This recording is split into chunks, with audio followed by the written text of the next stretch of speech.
Oh, what is "you are beautiful" in German? Du bist schön.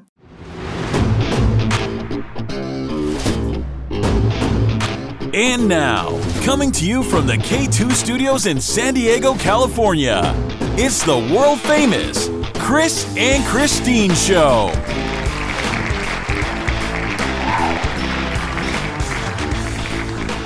Hey, what's happening, everybody? How you guys doing today? I am Chris. And I'm Kristine, and welcome to episode 58 of the Chris and Kristine Show. Do-do-do-do. Wait, did you just say 58? Yes. Wow, it's almost as old as me. It's going to need another 15 years to catch up. I thought there were 20 years, maybe. Because I'm 105, if you guys haven't figured that out already. Actually, you're turning 106 on October 24th. No way! We're on the countdown birthday month. That's right. It's my big old birthday month, so you guys can send all of your gifts to our email, and then I'll take gift cards if you like. Right. Chris and Kristine Podcast at gmail.com. We definitely would take gifts, abundant gifts, sent to the attention of Chris, and that's Chris with a K. Thank you so much. By the way, thank you for listening to this podcast. We really appreciate it. Yeah, we do. But speaking of what we enjoy, Chris, what have you been doing with your time this past week? Well, this week, we were living in the hotel. If you might remember, we had this big flood of the house disaster 2020, we'd like to call it now. And since they are wrapping up the construction stuff, the hotel, we are not going to need the hotel much anymore. Right. So we are. Because why? What is the big thing that we now have? Wait, do you feel that? Do you feel that? That's not the ocean breeze. It's cool air from the air conditioning system we just had installed last week. Yes. Wow, it made a huge difference. Like better than where it was even before with the old air conditioner. Like it feels cool up here. Right, not hot. I know, it's been wonderful. It's amazing. So you moved home when? I moved back home yesterday, being Saturday. I packed up the last of the luggage around I almost called it an apartment, but it's a hotel room. Yeah. And then I packed everything up, ran it over here. Kristine left the night before. Oh, I'm sorry, the afternoon before, right? Yeah, the afternoon before. I felt like a pack mule carrying everything back to the house by myself. Thank you very much. And technically, we're still at the hotel. Until tomorrow. We have to, until the 16th, right? No, we have to check out tomorrow. Oh, okay. Well, maybe when we go over there, we'll do a nice clean sweep through the hotel and see if we left anything. I almost forgot our brand new business cards. We had those ordered brand new business cards for the podcast, and I had them in a box. I put the box at the hotel to go check it out, and all that fun stuff. And I left them on a little end cap next to the bed on the little bookshelf thing. And I was just about to leave yesterday, and I noticed them sitting under there. I'm like, oh yeah, I won't forget those things. My goodness. Well, good thing you didn't forget those because they are adorable. They're so cute. And as Ezekiel said when he looked at them last night, they're fire. Fire! He's like, these are fire. And Chris is like, what? Like they need to be on fire? And I said, don't put them in the fire. He's like, no, they're fire. Like they're cool. These are lit. And I was like, okay, I need to catch up on teenage lingo. Right. Who knows, So, but anyways, we moved out. We're back in the house. The construction's done. The only thing we got to do now is really kind of put the garage back together where I can park my poor baby out of the sun, put her back in her bedroom. And I'm talking about the Z. And if you can't see me right now, because this is an audio podcast, not a visual one, I'm rolling my eyes because this one over here has been like every minute. Well, I need to go clean the garage right now. And I'm like, I already did the majority of it. No, I've got to move everything and plug everything back in. There's still a couple of things from the contractor that can't be moved out yet until like the drywall he's got against that wall there. Well, that's not the big deal. It's the baseboard that's still sitting there, but it's so long that it only fits diagonally in the garage, not straight.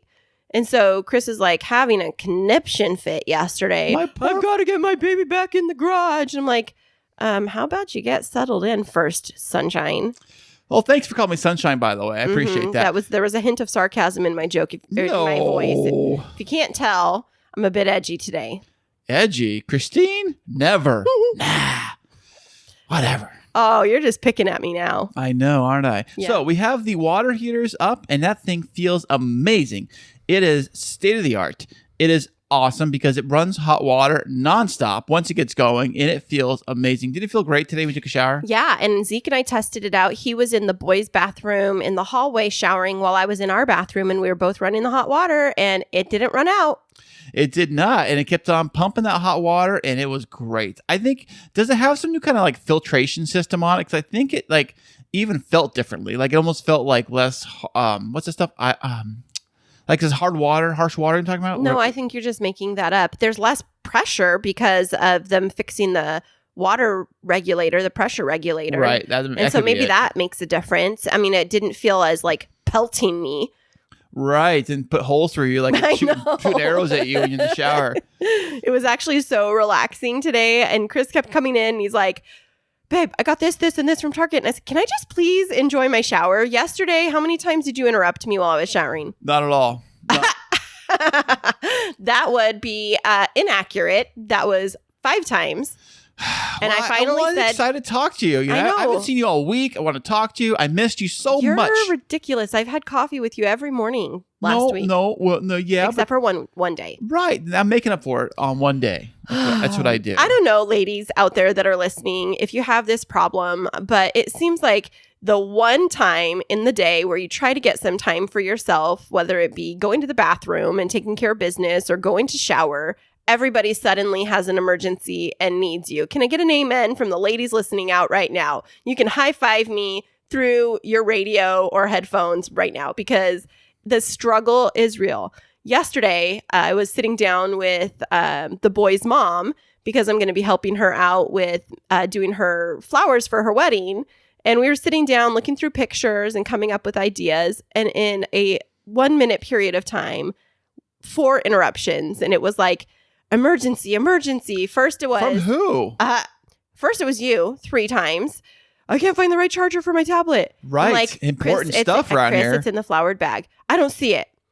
Chris, it's in the flowered bag. What? I don't see it. So I had to get up and go over and help him. And I said, I think it's this one. No, I don't think it's this one. It has to be a special one. Right, Oh. it does. So he took that one upstairs. Then he comes downstairs. That's not the right one. I'm like, Exactly. well, bring your tablet down and check it. Well, I don't know which one it is. And I'm getting really frustrated.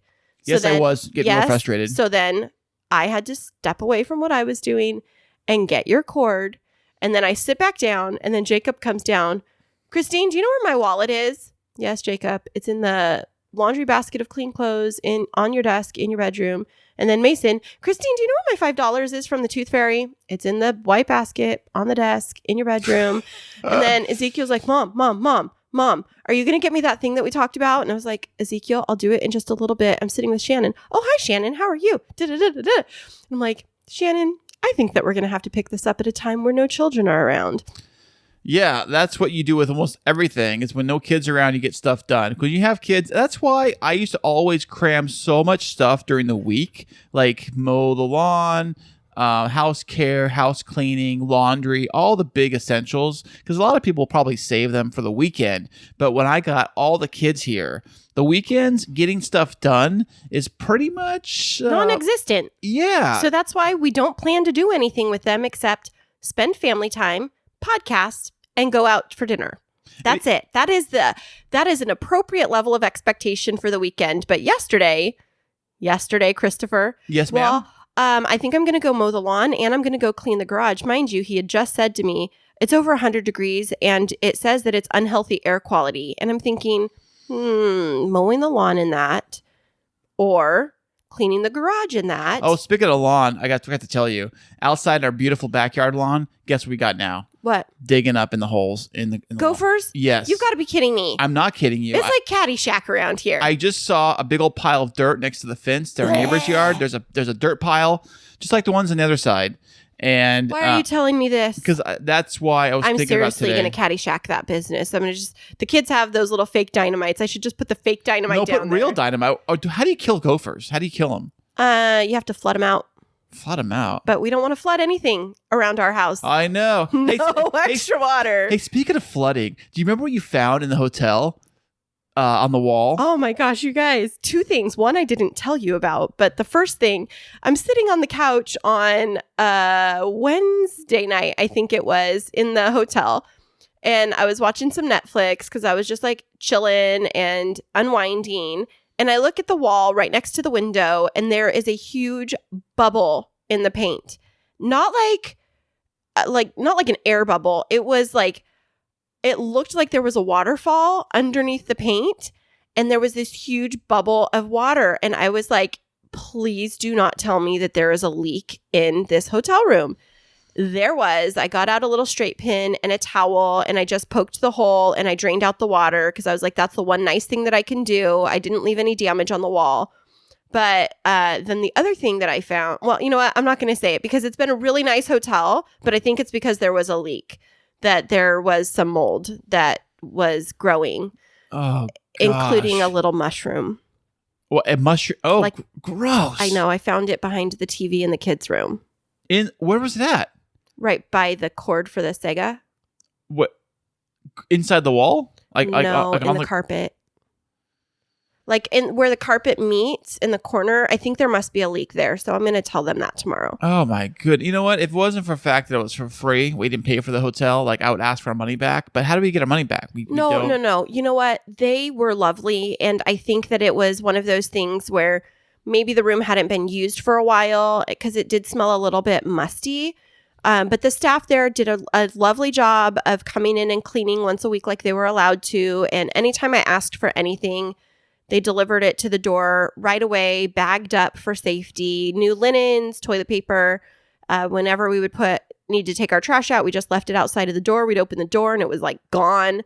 The guys came and brought up the luggage rack to me when I needed to load everything. And they fixed the garbage disposal. Remember that was broken? The guy came out and replaced the thing. Although the refrigerator, I don't know what's up with that stupid thing. I think that was our fault. Because a stupid door would never close right. So one day, was it yesterday or 2 days ago, I came home from work and the refrigerator was open. So everything in the refrigerator... But I'd already taken everything other than your little bit of lunch stuff out of there. Yeah, I threw everything out. I threw all the stuff in the trash and threw it out of there. But you know what? We are very grateful. We both were panicking when the second flood hit, only 2 months to the day after the first flood, about what are we going to do? Is the insurance going to even cover it? Are they going to think it's our fault when it's water again?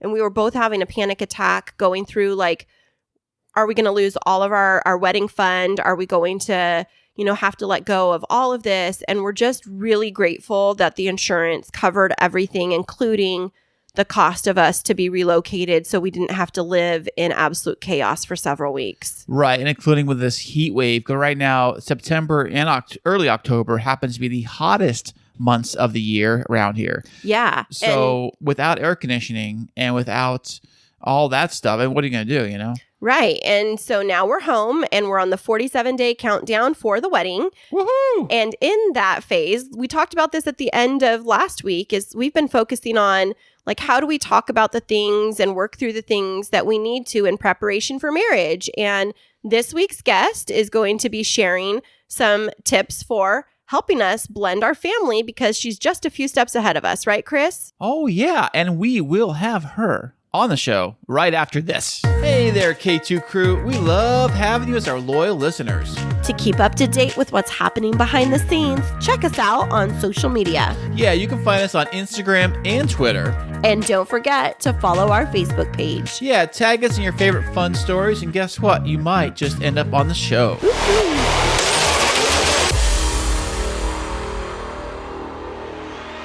Once every harvest moon, a talk show comes along that is so groundbreaking, raising the bar to such heights that other podcasts step back and say, wow, that show's got it figured out.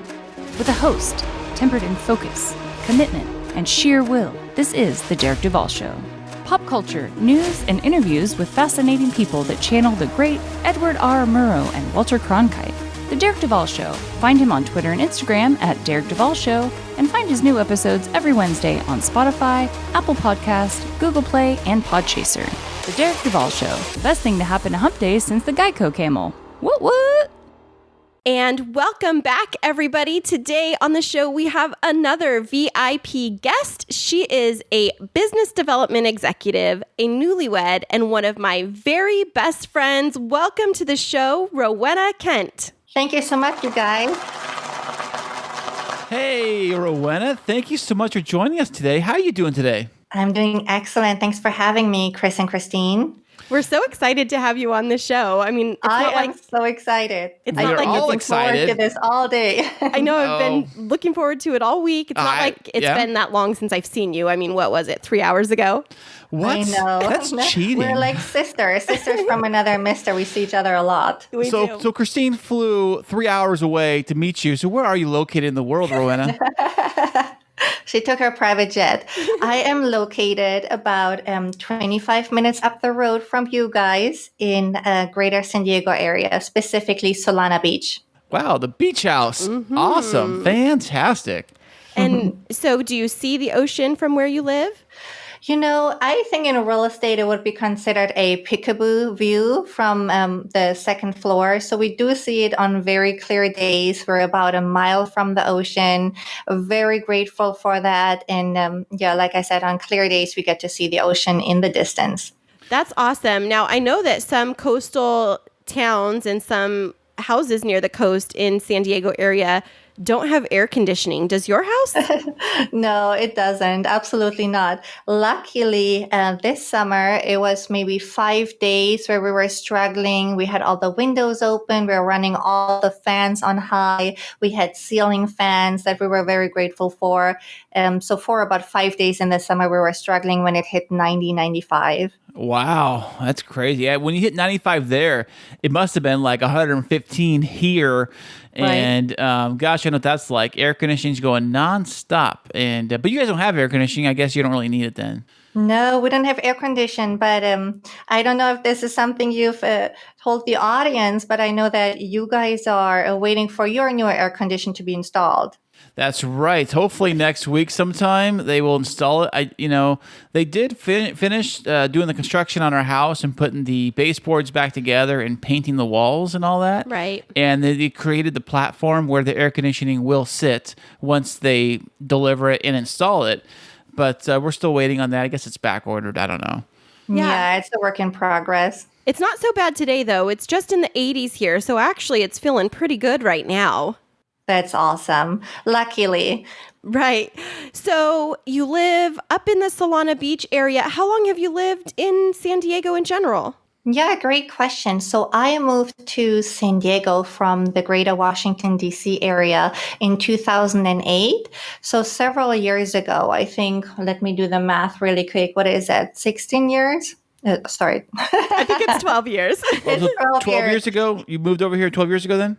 Yeah, so I moved to San Diego 12 years ago. I think the reason why the number 16 stuck with me, I have been in the country for about 16 years. I'm not a California native or even a native to the United States. I was born and raised in Germany. Wow. So I grew up in Europe. Guten Tag. Guten Tag? Guten Tag. Is that what you say? Yeah, Guten Tag. That's good day or hello. Oh, what is you are beautiful in German? Du bist schön. Du bist schön. It sounds almost Chinese a little bit, the way I said it probably. And of course, Chris, you're going to want to know what means I love you in German. Everyone wants to know that one. Wait for it. It is Ich liebe dich. Ich liebe dich. You got it. You're good at this. Ich liebe dich to both you ladies. We love you too, Chris. Yeah. Oh, thank you. So what area of Germany did you grow up in, Rowena? Yeah, great question. So I grew up in the northwest of the country, in a small city. 135,000 people live there, considered countryside. It is the actual name of the city where I was born and raised is Recklinghausen, which is a mouthful. A little bit larger cities in the area that the audiences may know would be Cologne or Düsseldorf, and then Düsseldorf. Düsseldorf. You've heard that before, Chris? No, but it just sounds like something you call somebody that was small. Well, it is the name of a city. It's not a small city. Okay. Yeah, I don't know how big it is, but that's about 45 minutes from us.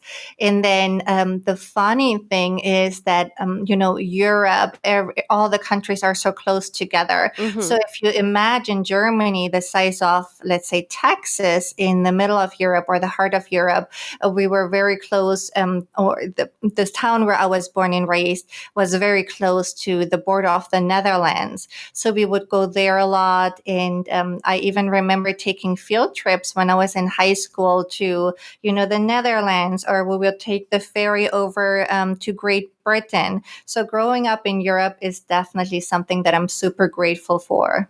When you cross over to the other countries, is it very similar to the way the border here is, the Mexico TJ border, where it's a big long wait, you got a big long processing, what I mean? Is it like that, or is it pretty quick? Yeah, it used to be like that. Most of my life growing up there, it was exactly that same way. And then in my teenage years, once Europe became the European Union, the member countries actually took down those border crossings. So it became a lot easier. For example, if we wanted to go over to, let's say, France, I used to have the thing that I would do with my girlfriends during high school. We would get on a bus and at nighttime to just wake up in Paris to shop all day and come back. And I'm saying that because it was a breeze. We were able to simply get on a bus, drive over the border. We were sleeping at night and we would wake up in Paris. One of my favorite times, actually. Just a fun thing that you can do in Europe. Yeah, once we became European Union, very, very easy. That's amazing. So how long of a drive, like a road trip, is it from your place to Paris? Yeah, great question. Let me try to remember. We would, and of course, the rules are a little bit different in Europe. And, drinking age is 16. So I do remember. Yes, drinking age is 16 over there in Germany. I remember with my school friends, we would meet up on a Friday night and go to the bar or go to the pub and then make our way to the bus station around 1 a.m. in the morning. We would, get a good night's rest. And I remember waking up in Paris just around breakfast time, 7 a.m., between 7 a.m. and 8 a.m. So you would ride the bus and you would sleep on the bus overnight until you landed in Paris? Yes, exactly. Now, there are much more comfortable ways to travel. There is always, the fast train or people fly. You have to remember we were 16, 17. We were on a budget. Right. And I guess desperate measures, right? So we ended up taking the bus and sleeping on the bus. What form of revenue or payment do you guys use? Was it the euro? At that time, we used the euro. Before the euro and before the European Union, our currency was the Deutsche Mark. The Deutsche Mark. I remember that. That's great. Wow. So now I'm trying to remember in history when the Berlin Wall came down, and how far was that from you, and how old were you when that all happened? Yeah, great question. So the wall came down New Year's Eve, 1989, 1990. I hope I'm in line with the history books. But that's my recollection. I was born in 1984. So at that time, I was 5 or 6. Right. And I do remember, just because it was New Year's Eve when the crowd started flooding in from what was then East Germany, and it was big on the news. You have to imagine if this happened in the US, people would be in front of their televisions watching the ball drop, and then there would be interruption. This is happening, breaking news, and people just started flooding in through the Brandenburger Gate, which is the big gate that everyone knows in the middle of Berlin that was part of the division between East and West. And that's when the collapse happened. Did you happen to take a souvenir of the wall? I know those are popular. But really, they were just bricks of some building someone found on the rubble or whatever. I tried selling them. I heard about that. You know what I'm talking about? They were selling pieces of the wall were being sold out. I have heard about that. Yes, I have been able to visit Berlin since. And by the way, quick side note: if you ever have the chance, please visit Berlin. It still has remnants of what used to be the GDR, and you can actually in the souvenir shop buy parts of what they say used to be the wall. Now, the price tag on those is very, I guess, not budget friendly. So I don't have any pieces of the wall or But what they claim to be. How much do you think it would sell for, like, say, a rock-sized piece? Probably 400 euros. Whoa! Mhm. 400. So what's that in dollars? Like, is that like $500? Yes, close to it. Wow, that's crazy. So what you got to do is you got to get your little piece of broken rubble you found in the parking lot, and you got to say that was the Berlin Wall and get a couple euros out of it. You know? That's so funny. Now- That's right. If you guys ever end up sending the boys over to Europe when they're a little bit older, that's how they can make their travel money. You know, bring over some rebel and then sell it at the Brandenburger Gate. There you go. That's so Perfect. funny. Now, I've heard, Rowena, and I've never seen them, but I've heard that Germany is famous in the holiday time for Christmas markets. What is that like? Yes, absolutely. Christmas markets, or what we like to call Christkindl market, just because in Germany we celebrate the baby Jesus. Mm-hmm. What it's like, it's a variety of different vendors that offer up food, crafts, a very famous type of cookie, Lebkuchen. If you guys have ever seen Lebkuchen, it's very, very finely decorated gingerbread, German version of Ooh. gingerbread. So what's different that- about it? Like, what's different about that versus the regular one? I think it has a little bit more spice to it. It's definitely got a kick to it. The ginger Yes. spicy then. Yes, the ginger. Yes, it definitely has some kick to it, and it's a little bit more spicy. But the way that they make it sweet is by putting a ton of icing in it, and it's icing that dries fairly quickly. And they make these cookies in heart shape, put a kind of a ribbon to it, so people like to wear it around their necks, and it could say, "I love Chris," and Christine would give it to you. She would take it off her Whoa. neck and then pass it over to you as a sign of her appreciation. Yeah, would I eat it as I get it? I don't. Is that how you do, like, a bite out of it? Like, I take a bite, you should take us a bite. We share Yes, bites. you can. You can. A lot of people like to just dry it, and there's no, it doesn't fall apart. It's very shelf stable, and they actually like to keep it as a memory. That's so cool. So you had this great childhood of memories, of European memories, and then what brought you to Washington, D.C.? Yes.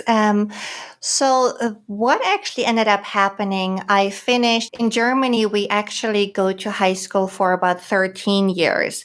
And the last year is very significant, where it's really decided whether you're a fit for university or for what we call a trade school, where you then would take a practicum and you would learn a job hands-on. So that very last year, my family was going through some things. My family had split up, and I was struggling in school, long story short.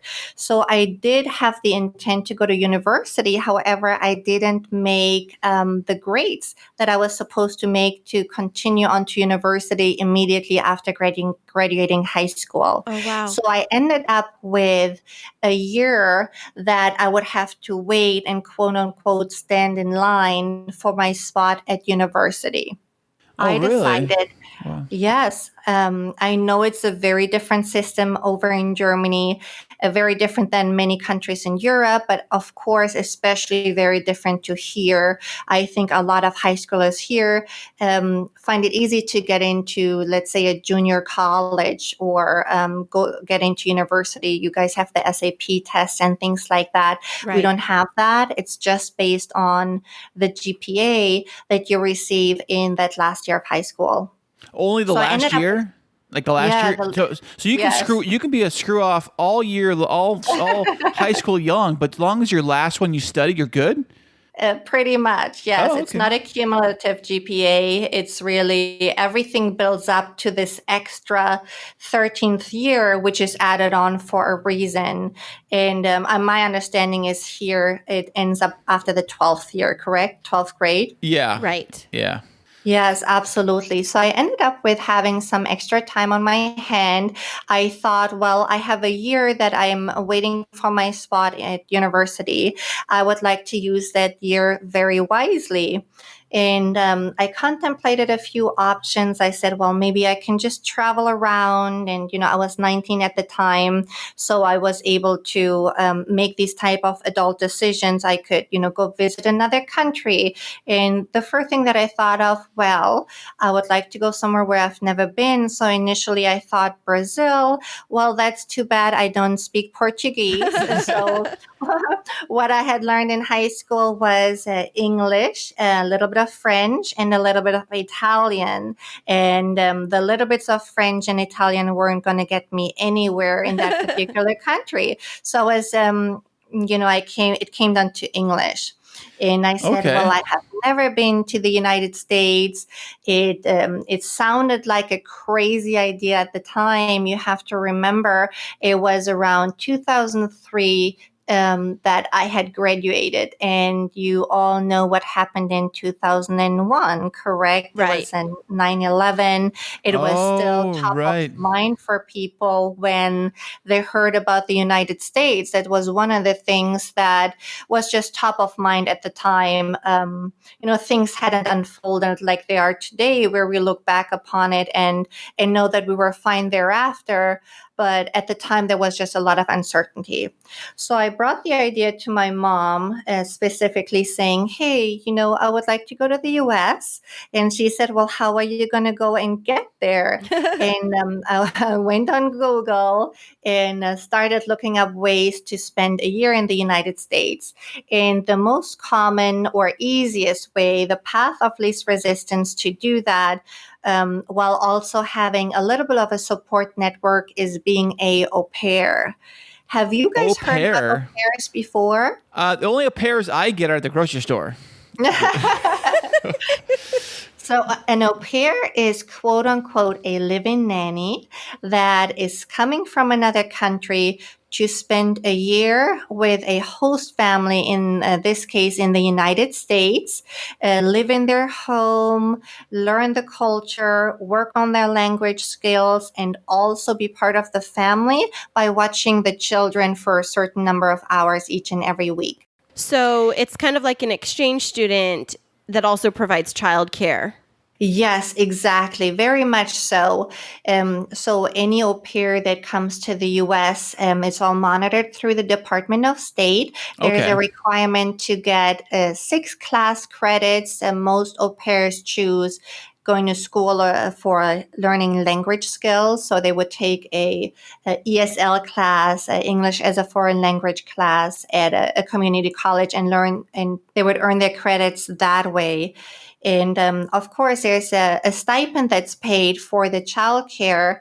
That's minimal and non-significant. However, it's treated as a pocket money so that an au pair could then explore, the city, travel a little bit within the United States. The au pair agencies usually provide a connection to the other au pairs in the area so that an au pair is able to make some friends and, basically create a community of other au pairs that are from various different countries. So the au pair company provides you with the house. So you get to pick which house you get to go to, or how does that work? Do they pick it for you? It's almost like a job interview process. Now, in my case, I remember myself being in Germany. I was 19. I applied to this au pair agency. There was a screening process, a background check, and also a assessment of your fit to be abroad with a family that you may not be familiar with, basically strangers, and assess your relentlessness, so to say. So you live with the family. You don't live in a separate housing area with other au pairs. So it's like you live with them in a room, your own room or whatever, and then you take care of the kids and you're learning English. and that's it? Absolutely, yes. You get to live with the family in your own room and provide childcare for up to 45 hours a week. There is a limit of up to 10 hours a day. You have a full weekend off. You have 2 weeks vacation. You get paid a stipend each and every week, which again is minimal, and it depends on the different states. In this case, in the state of California, I happen to know it's about $200 a week for au pairs that are with host families in the state of California. That's what you make, or that's what they have to pay? That's what you make. So what does the family, so say, for example, just pretend that Kristine and I wanted to do this au pair thing. What would it cost us to do this? Yeah, great question. So you would be considered a host family and would be looking for a au pair agency that would help you match with an au pair in whatever country she may be in. And you would pay them probably between $5,000 and $6,000 for this matching process. And after that, you would only be responsible for homing the au pair, the stipend of $200 a week, and it's room and board. So you would also be responsible for any food costs for the au pair while she's with you. So $5,000 to $6,000 upfront, a $200 a week recurring cost, Yeah, but you Kristine's get writing this down, by the way. She's writing all the notes. but I'm just saying, but you get up to 45 hours a week of childcare. Correct. For an entire year. Absolutely. Well, don't forget the vacations. These kids got vacations they take off. Yes, there is 2 weeks paid vacation that the Department of State requires for the au pairs to have, and then a full weekend off a month, and 1.5 days each week. So most au pairs just work Monday through Friday. They go to school, get their credits during the night, then they have the weekend off, and travel, meet friends. Now with COVID times, I'm sure it's a little bit different. Oh, yeah. But, that's how the program was laid out. And that's the long story of how I came to the United States. So after you're doing your au pair thing, what did you do after that? Yes. So after I finished my au pair, and I took the time to go to a community college outside of Washington, D.C. in Maryland, I actually ended up getting a student visa after the au pair program had finished, and transferred from that community college with my credits into San Diego State. So I went all the way from the East Coast to the West Coast. And now the big question is why? Well, the big question I have is, how'd you get there? Did you drive, fly, or how'd you do it? That's a really great question. I flew with all my belongings, which at the time, when you move to a different country or you immigrate, your belongings basically fit in 1 or 2 suitcases. So that's what I had.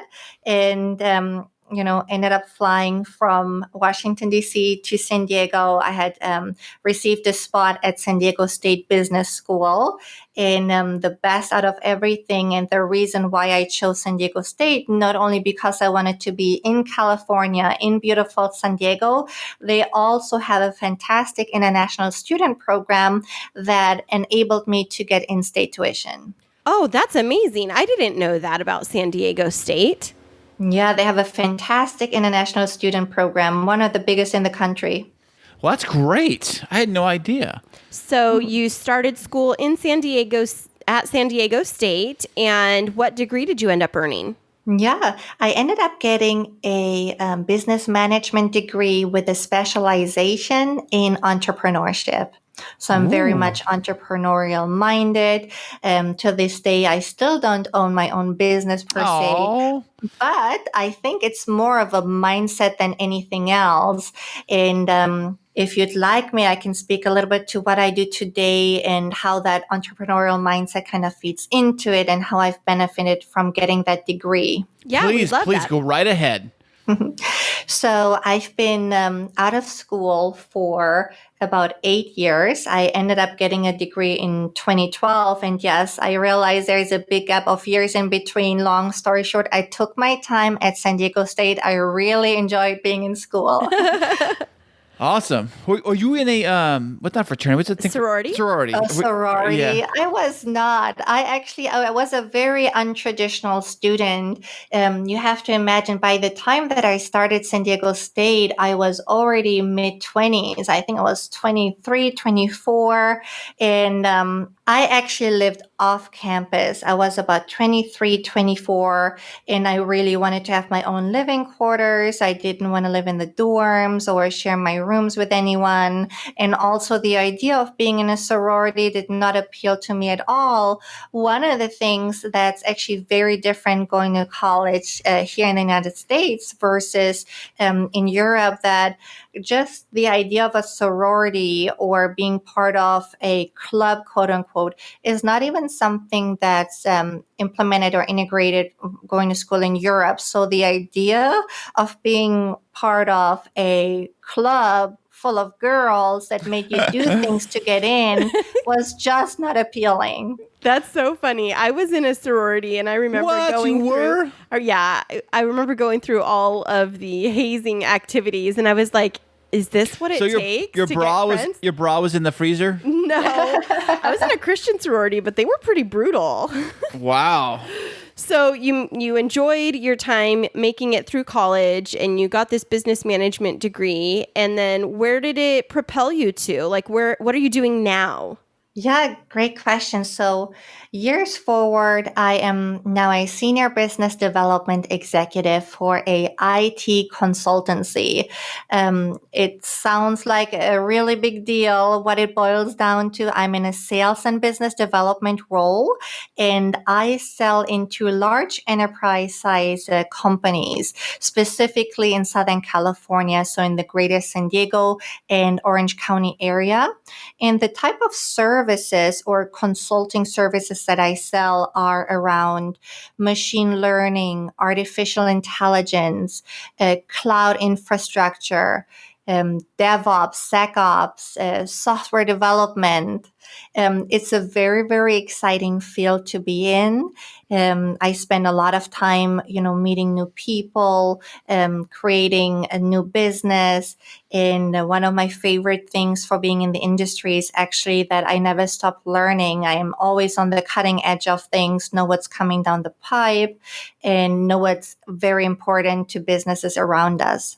That is fantastic. Now, speaking of that, do you have any idea? Can you tell us, give us a little heads up? What's the big thing technology-wise we should be looking out for? Do you know anything like that?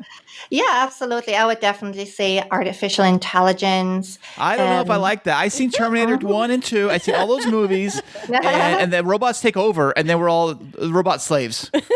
You know what? Your point is so valid. And before I got into that industry, I looked upon it the very same way. Oh, they're going to take our jobs. This is about robots.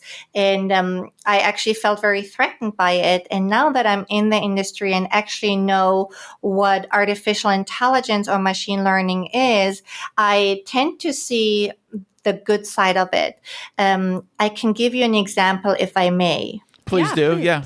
One of the platforms our organization was able to build is work with the local government and one of the past senators of California. I'm not going to mention the name. What his vision was is to leverage artificial intelligence and machine learning to combat child abuse. Oh, wow. Now you How probably do you link wonder, those- how yeah. does it work? Yeah. It really comes down to building a platform, let's say a software. In this case, what we taught the software to do is actually read documents that are scanned into this software. This was a specific project around child abuse as it relates to the church, the Catholic Church. We all know there have been instances that have been reported, and this platform specifically was built to read old documents of reports where instances of child abuse were reported pertaining a specific individual. Now, the software scans, I mean, this is like millions of documents, something that the human eye or a human would take a long time for it to do.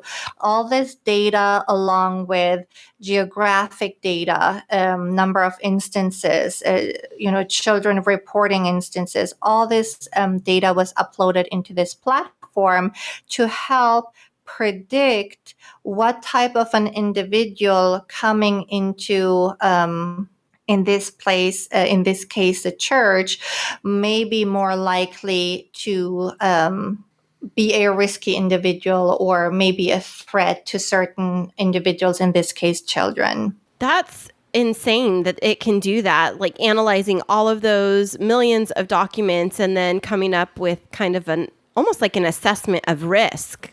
Very much so. You actually said it better than I did. Yes, it's very much about who is vulnerable, then who poses a threat or a risk to that vulnerable community, and be able to warn congregations or, the local government.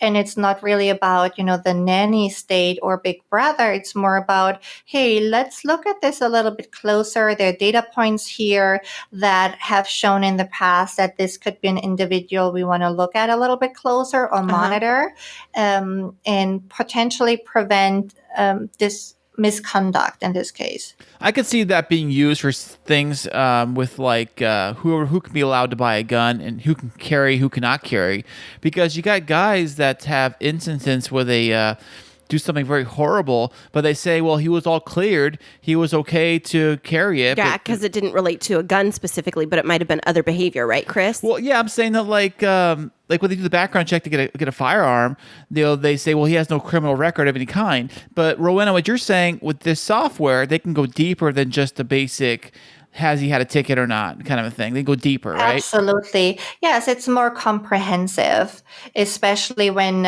in this case we were hired to do this very specifically for the Catholic Church. And, it could have been really anyone, whether it's a Boys and Girls Club or any other organization that has to do with vulnerable children. So this is not, I'm not saying anything against the church. I'm describing the scenario. But yes, absolutely. I think it's something that could then replicated when it comes to gun control or identifying maybe students that are more likely to start a school shooting. I mean, you name it. And this goes back to your question earlier that, hey, is artificial intelligence dangerous or does it pose a threat? It could, but it really depends on the application. And there are so many nuances of what artificial intelligence actually is. Okay, all I gotta say is that when you guys get the robots up and running, make sure they do not. I've seen the movie. To make sure they do not have control of Missile Command, because that's where it all ends. That's hilarious, Chris. Sure I'll relay that message. Chris. You relay it to the boss. You'd say, hey, these computers, make sure they don't touch the buttons. Well, it sounds like you've done some really amazing things, Rowena, in your life and in your professional career. And let's talk about your personal life. You've had some pretty exciting things happen over the last couple of months. Am I right? Yes, absolutely. I actually ended up having a small, I call it the pandemic wedding.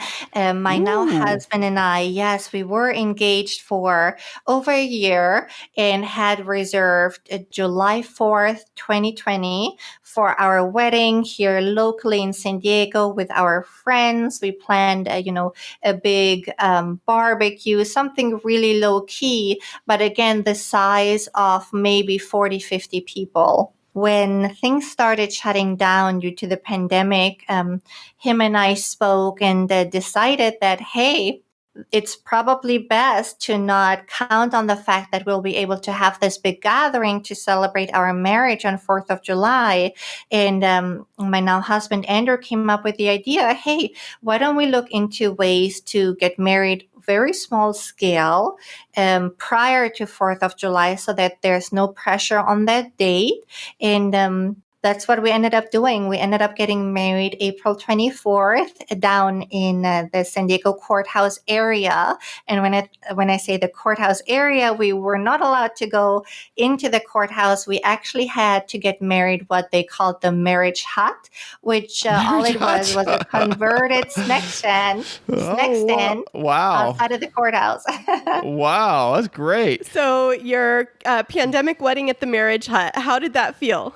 It felt super fun. It was very easy. There was no pressure. Of course, we were sad that we didn't have any more witnesses other than my now stepdaughter, but it actually was just right for us. We're very, simple people. I mean, we have ambitions and careers and all of that, but when it comes down to it, it doesn't take a big event for us to want to celebrate our wedding. I appreciate that. I have mad respect for that. That is fantastic. Congratulations, by the way.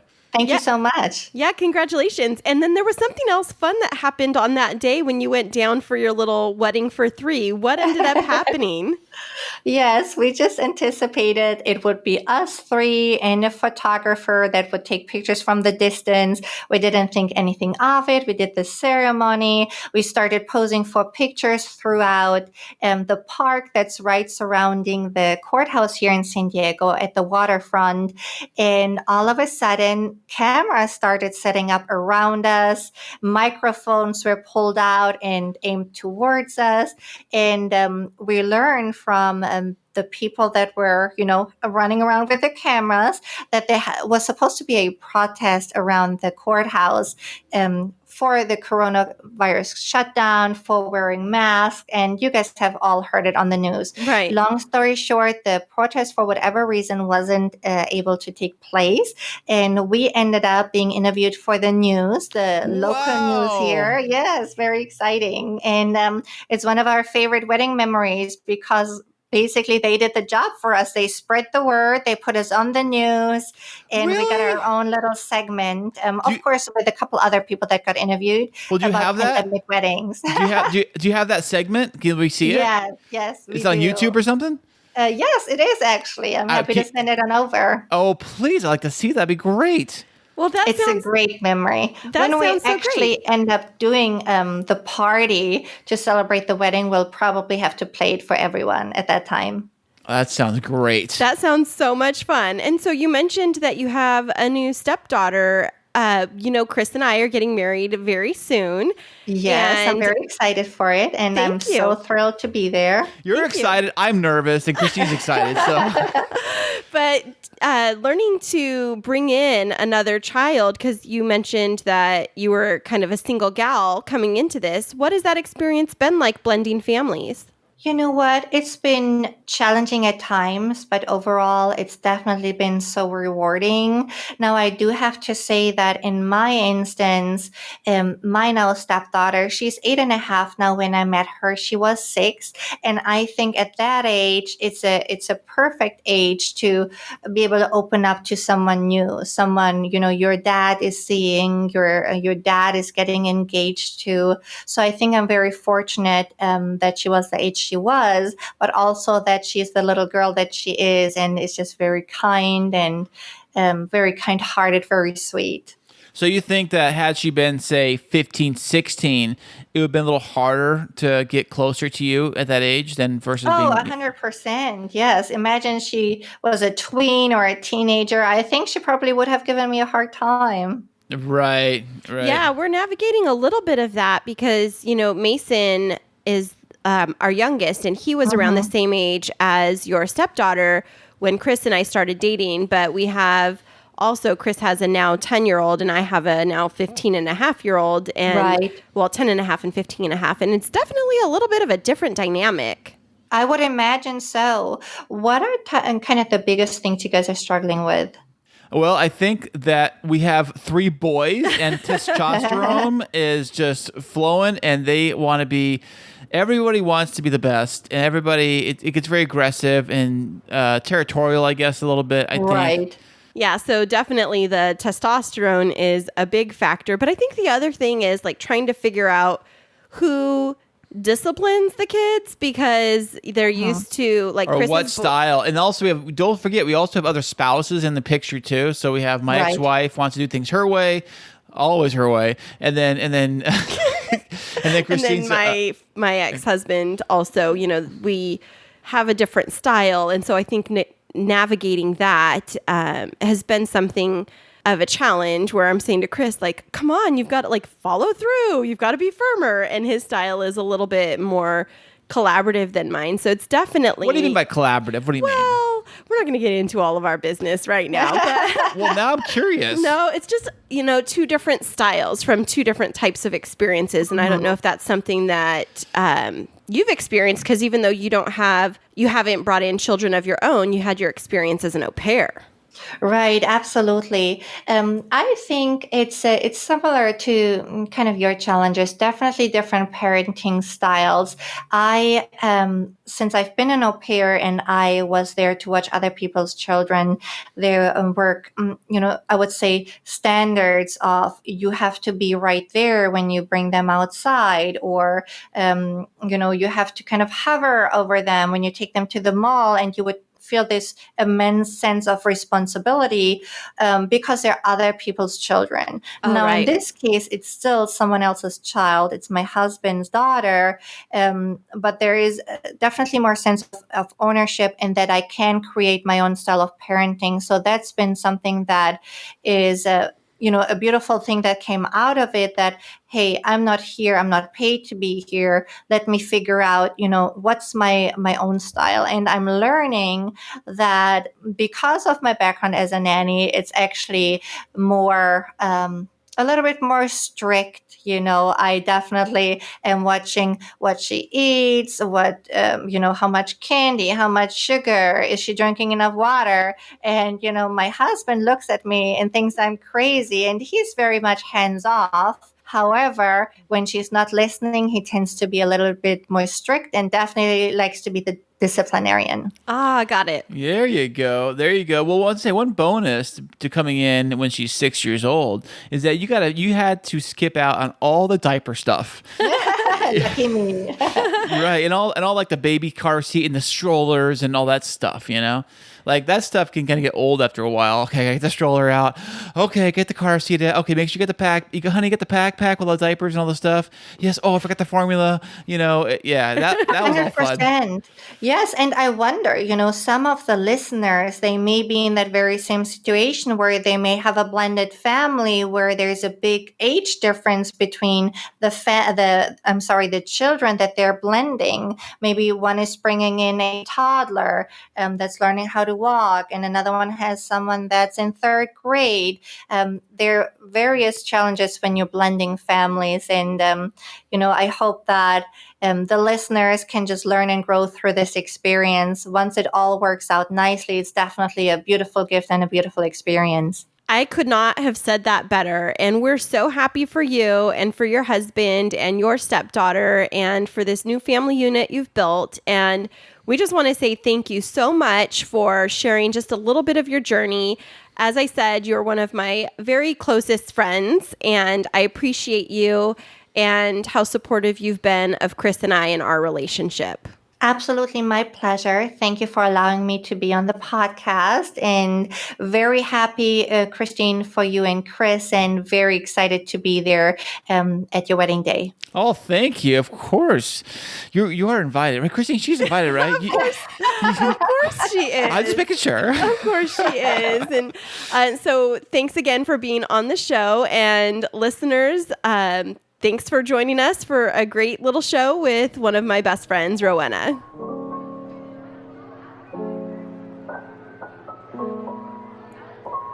Feeling some anxiety from life's little inconveniences?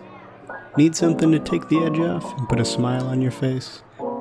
Then you, dear listener, have stumbled into the right place. My name is Miles Long, and I'm the host of the Laughs and Wreck podcast. This is an invitation to escape your troubles for a while and enjoy some fun and adventure. On this podcast, I talk about anything and everything, as long as we can have some fun with it. We will talk about fun, pointless topics, discuss news, play games, give amateur movie and video game reviews, drink, do Q&As, share and discuss food recipes, blow off some steam, have some interesting interviews with real and fake people, and so much more. Your interest is piqued, isn't it? At this point, you're probably wondering, where can I find this wonderful podcast and start listening?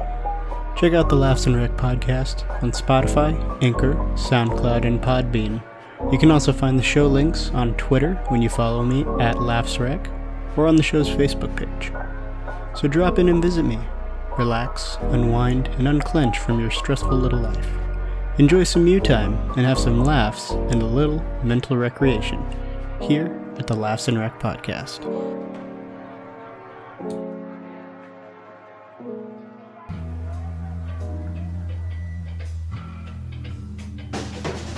Hey everybody, this is Dino with Huuh Podcast. And Michelle. I almost cut you off.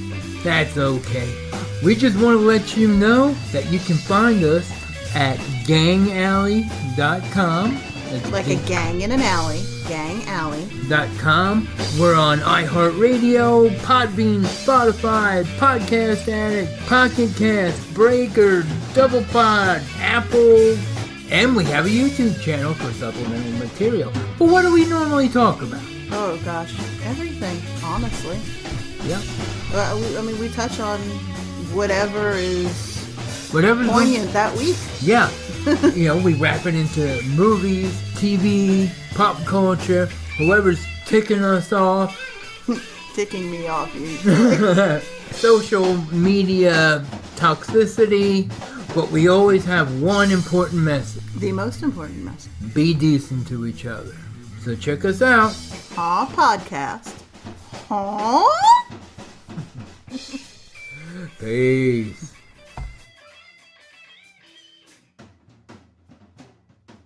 Well, that was fantastic having your friend Rowena on the show today. I know. It was so much fun. And, I don't know if I told you, but Rowena was the one that helped me know all of the steps that we needed to take to get our marriage license. Really? Because she was already a professional at doing it. I know. So she and I were out on a girls' date night. We went to the Lot La Jolla back on September 1st, I think it was. Okay. And she was like, oh, there's a big waiting time period right now. Like there's a backlog for being able to get your marriage license because of COVID. Wait, backlog because of COVID? Yeah, like first of all, people were like having to cancel their weddings, and then they're only letting like certain number of people in to get their marriage license. And like at the marriage hut, you have to like have a time frame. Marriage hut. Yeah, that's the one she talked about where she got married downtown, remember? Oh, yeah. Is that the name of the place, or is that the company? That's what they call it. It's the marriage hut. It's downtown at the county clerk's office. You can't go into the place, the courthouse or whatever it is anymore, and have a courthouse wedding.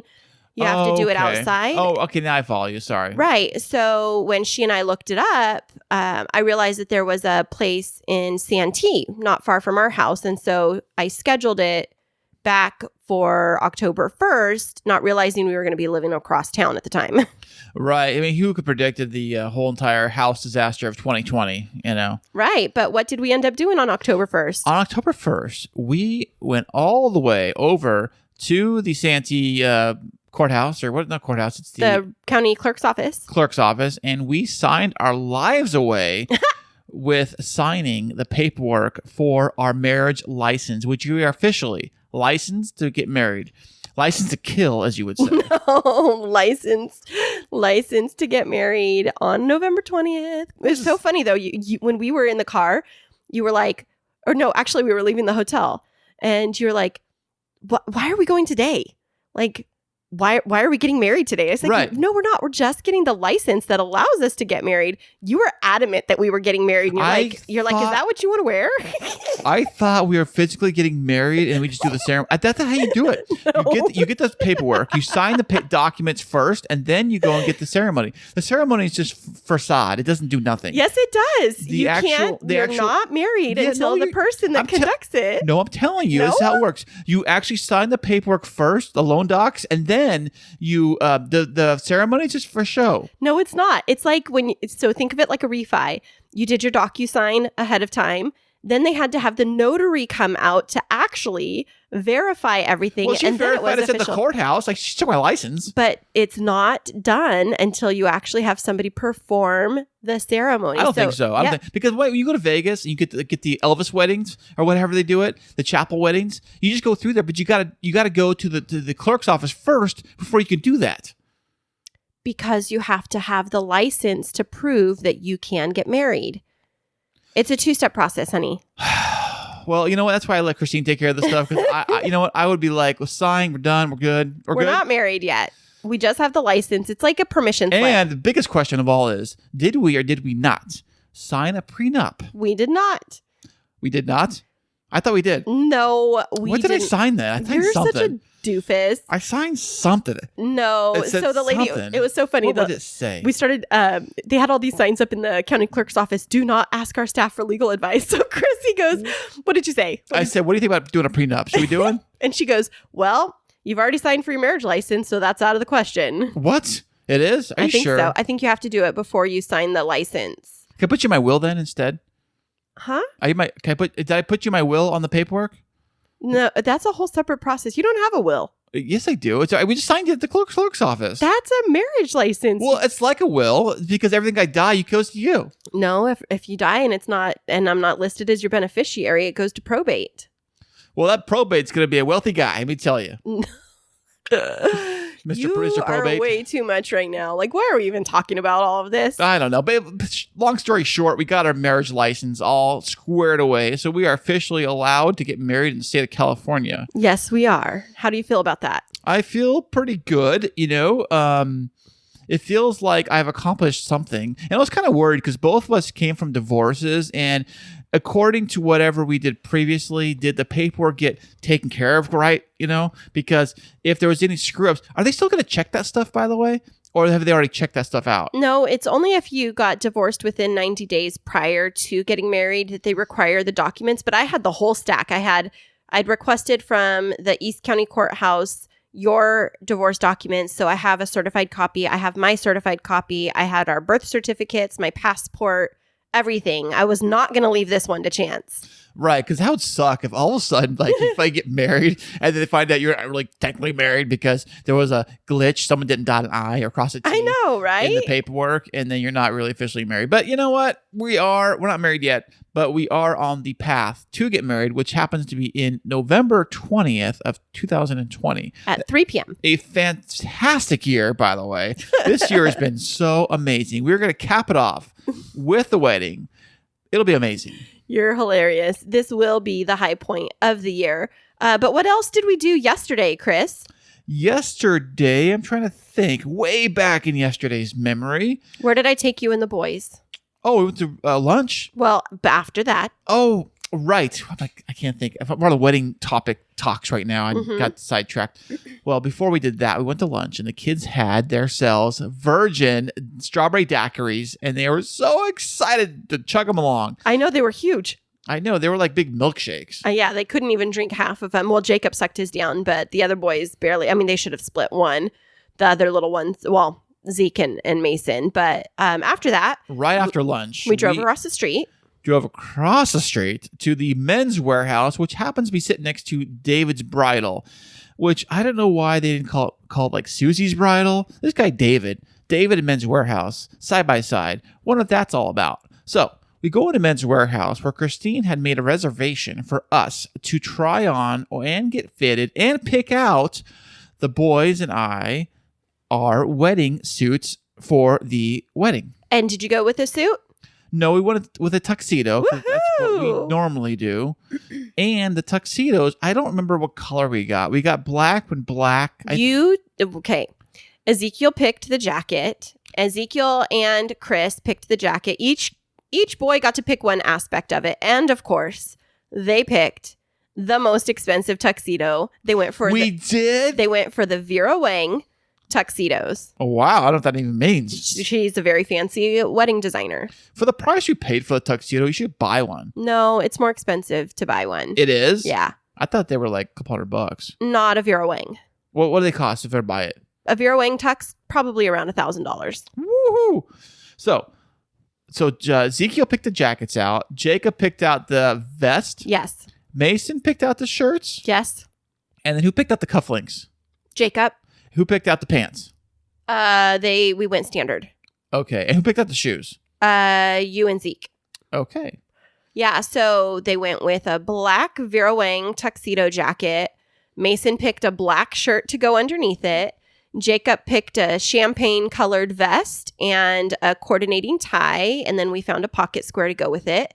And then Chris and Zeke picked the black, shiny, square-toed dress shoes. You guys are going to look so dapper. Ooh, and Jacob was so excited picking everything out. He's all up there, up in front. Oh, I want this one. I want that one. Oh, I want to try this one on. I want to try that one on. And they were running around the store, and they were so funny. They were cracking jokes with the lady that was trying to do the measurements for them. And Ezekiel kept saying, yeah, I'm 25. Yeah, my name's some rapper name. He kept saying, I don't know. And then Mason said the same thing. Oh, yeah, too. she said, what's your name? And he's like, Travis Scott. I don't know. He's talking with her. They're whatever. totally flirting. I know these little boys. I swear. And she's like measuring them. And then the boys were trying on the jackets and they looked so adorable. Oh, so adorable. Yeah, so exciting. We will send all the pictures out when it happens.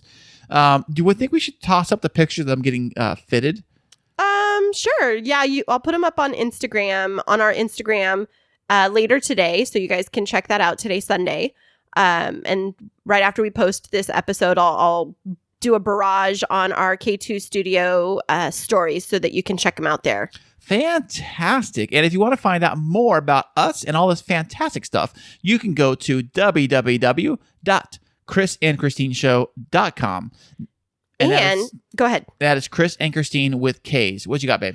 Yeah. So I also wanted to say we would really love to hear more feedback from you, our listeners. We've got a couple of emails, but we would really like to know what your impressions are of some of our most recent episodes and get some feedback from you. And so we are going to, over the next month, be accepting listener emails for feedback. And we're going to choose one of you to be the lucky winner of an Amazon gift card. And so you're going to want to... What? Why'd you run this by me? This is news to me. This was feedback provided by one of our listeners saying it would be really fun for you to engage more of the listeners through email. And so it's an idea that I came up with. So email us at chrisandchristinepodcast@gmail.com. That's Chris and Christine with K's. chrisandchristinepodcast@gmail.com. And send us a couple lines. Let us know what you love, what you'd like to hear more of. And we will pick one of you on November 5th to be the winner of a Amazon gift card. And we can't wait to hear from all of you fantastic listeners out there. Right, Chris? Absolutely. And thank you for listening. We really, really appreciate this. It is amazing. This whole journey of podcasting has been an amazing trip. And we love each and every one of you. Yes, we do. And we will be back with you next week. Remember this week that life is too short to wake up in the morning with regret. So love the people who treat you right, forget about the ones who don't, and believe that everything happens for a reason. If you get a chance, take it. If it changes your life, let it. Nobody said that it would be easy. They just promised it would be worth it. Thanks so much for joining us. I'm Chris. And I'm Christine. And until next week, keep moving forward.